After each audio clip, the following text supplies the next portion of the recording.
going to demonstrate 3 different taping techniques for fingers. So if you've jammed a finger, injured it somehow, and you just need kind of some extra support, you could do buddy taping. Buddy taping is going to put it next, so if this finger is injured, we use a finger right next to it. With buddy taping, you're not going to tape right over the joints. So no, I'm going in between the joints.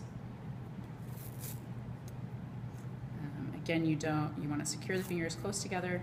You don't want to have any of your loose tape ends on the front side or on the palmar side, because they're more likely to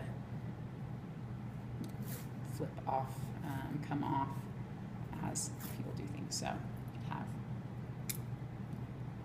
buddy tape like that. So if you're working with a sport like basketball, this kind of a buddy taping isn't going to work, especially if that's their shooting hand. So instead of buddy taping, if it's medically appropriate, you could potentially use a technique called a check rein. So a check rein, I'll demonstrate right here. And note I'm using a 1/2" tape now, so the narrowest tape we have. So with a check rein, what we're going to do, it's almost like a buddy tape, except they're going to start with their fingers apart from each other into a more functional pattern. So the check rein just keeps the injured finger from being able to move too far. So it still has movement, but that movement is tied to the other finger.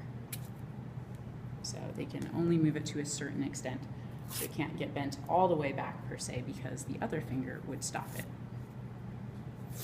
So a check rein goes around several times.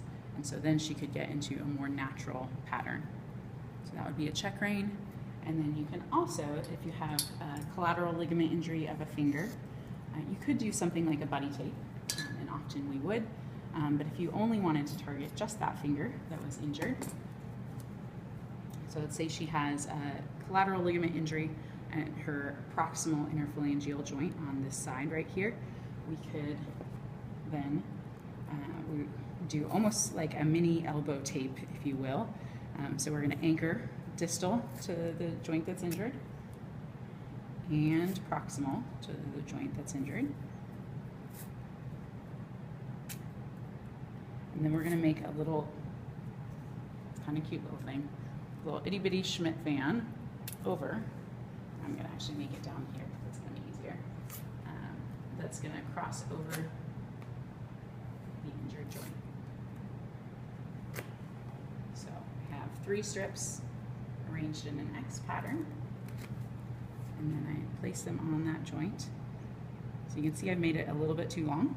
So one easy way to fix that is to just flip up the part that's a little bit long and then anchor over top. And again, it's a little bit exceeding my boundary, so I flip it back so that it doesn't exceed anymore. And now we have an X that is going to prevent that excessive lateral force on this joint.